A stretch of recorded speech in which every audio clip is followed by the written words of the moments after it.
les gens pour parler. Mais après, on va parler justement par rapport à ça. Et ça, c'est un des points que j'ai oublié de noter. Mais si vous voulez, on peut même l'intégrer ici pour le moment. Quand il y a des gens pour parler, effectivement, le fait de retrouver des gens en chat, c'est pas mal. Ça dynamise le stream et on a moins l'impression de parler tout seul. Après, j'ai envie de vous dire que quand vous avez 50 personnes qui sont là et que personne parle dans le stream, c'est très cool d'avoir des gens qui sont là, mais en fait, vous avez l'impression que les gens s'emmerdent un peu avec vous et qu'ils n'ont pas envie de parler non plus, donc moralement, c'est pas génial non plus.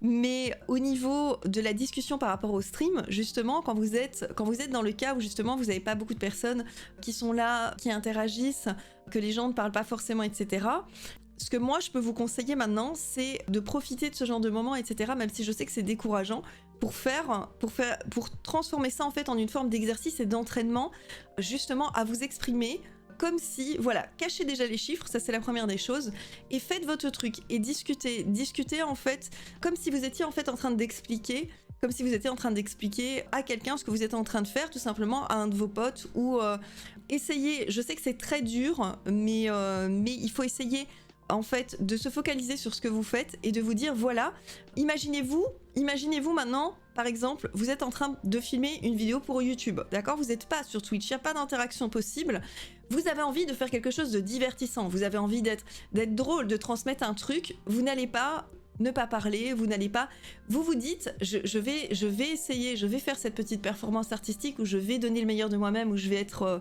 enthousiaste, etc. Je vais partager ce que j'ai envie de partager sur ce jeu ou sur ce que je suis en train de faire, et vous partez du principe que vous avez un public qui regardera plus tard et vous n'avez pas envie que les gens regardent un truc chiant, donc vous allez essayer à ce moment-là de vous dire c'est du matériel en fait que je pourrais peut-être réutiliser après pour faire une petite VOD, pour faire un truc sympa, récupérer des petits clips, etc. Et j'ai envie que ça soit dynamique et donc j'ai pas envie de proposer quelque chose qui soit trop plan-plan. Et je comprends bien parce que moi il y a des fois où j'ai pas trop de monde, où ça parle pas trop. Il faut pas croire que j'ai des bonnes soirées, j'ai des soirées vraiment pas terribles et tout en ce moment, et donc c'est assez compliqué. C'est très épuisant, ouais, je sais bien. Alors à ce moment-là, ce que je te conseillerais, c'est de faire des streams un peu plus courts. Je sais pas combien de temps tu streams en général, fais des streams de 1h30, 2h. En fait, simplement pour garder la régularité, pour être présent sur la plateforme, et fais des streams un petit peu plus courts qui vont te permettre justement de te dire voilà, pendant 1h30, j'anime un truc. Il y a des gens, il n'y a pas de gens. Pendant 1h30, j'anime et après, je coupe. Parce que si tu fais des streams de plusieurs heures, moi, je pars du principe que, à ce moment-là, je ne sais pas si tu fais du montage vidéo. Moi, je suis une catastrophe avec ça. Il faut vraiment que je m'y mette. C'est affolant comme je suis nulle. Mais en fait, à ce moment-là, essaye de faire des streams de 2 heures max. Et ensuite, reviens sur les trucs et amuse-toi à faire des petites VOD avec. Parce que des petites VOD d'1h30, 2 heures, c'est vraiment facilement transformable. Et donc, pars de ce principe-là qu'en fait, tu te filmes sur Twitch pour enregistrer une VOD. Et tu as envie de faire un truc sympa et dynamique et de montrer quelque chose. À partir de ce moment-là, le fait qu'il y ait un public ou non, ça ne sera plus aussi important pour toi dans l'instant tout de suite. Et ça, je trouve que c'est hyper important aussi. Ça te ferait du taf en plus, mais tu vois, au lieu de passer 3 heures en stream, tu passes 1h30 à faire ton live, et par exemple 1h30 déjà à essayer un petit peu de faire du montage. Divise ton temps pour créer du contenu à côté avec, et comme ça tu auras moins l'impression de perdre ton temps, parce que ce contenu tu vas le mettre en ligne, et régulièrement tu vas t'entraîner, ça va t'apprendre des skills de montage, ça va t'apprendre à faire des choses, et du coup tu vas moins avoir le sentiment de faire ça pour rien, parce qu'il y aura une transmission derrière. Ça te fera un exercice plus intéressant que de te dire je stream dans le but que des gens arrivent, même si je sais que c'est super dur sur la plateforme de se dire ça, mais je stream dans le but que des gens arrivent et finalement les gens n'arrivent pas ou ne sont pas très présents ou ne sont pas très actifs dans le chat, et au final tu te rends compte que tu as le sentiment de le faire pour rien. Si tu le fais en te disant, je vais te donner un exemple très concret, regarde par exemple Bob Lennon, il fait plein de soirées comme ça où justement en fait il fait des records pour YouTube. Et du coup quand il fait des records pour YouTube, il interagit quasiment jamais avec son chat, parce que pour lui, la finalité c'est de se record lui en train de parler pendant qu'il joue pour pouvoir faire une vidéo YouTube derrière, point. Et tu vois, ça te familiarise en fait avec une façon différente de percevoir le stream et à ne pas être autant affecté par le fait que tu n'es peut-être pas le public que tu attends tout de suite là maintenant. Et en même temps, ça te force un petit peu à te mettre sur un autre skill. Encore une fois, soyez indulgents avec vous-même, d'accord? Quand on commence tous à zéro et on essaie de monter petit à petit. Si jamais c'est quelque chose qui vous stresse, Même si vous avez l'impression de faire un peu de forcing, n'hésitez pas aussi à en parler autour de vous aux gens qui savent, qui connaissent déjà votre projet, parce que je sais qu'il y a des gens à qui on n'en parle pas, des amis ou de la famille à qui on va pas forcément en parler, et leur dire bah écoute, je stream ce soir, ça me ferait super plaisir si tu passais, etc. Et en fait vous allez voir que ça va créer peut-être une autre dynamique. Je vais revenir maintenant sur la suite, streamer avec ou sans caméra. Il y a des gens qui veulent pas streamer devant une caméra, c'est quelque chose de tout à fait normal, parce qu'ils se sentent pas à l'aise avec l'idée de montrer leur visage, de s'exposer potentiellement à des critiques, à des remarques, et c'est tout à fait louable. Alors vous avez la possibilité de faire avec, vous avez la possibilité de faire sans, mais je vous conseille quand même de faire avec, parce que Twitch justement c'est une plateforme où les gens viennent chercher ce contact humain, où ils viennent à la base, quand ils viennent vous voir, c'est pour chercher une interaction, et donc si vous ne mettez pas votre caméra, vous vous privez d'une partie d'audience qui ne trouvera qu'une voix en fait. Les gens comme Link et Terracid, je crois qu'ils mettent jamais de caméra.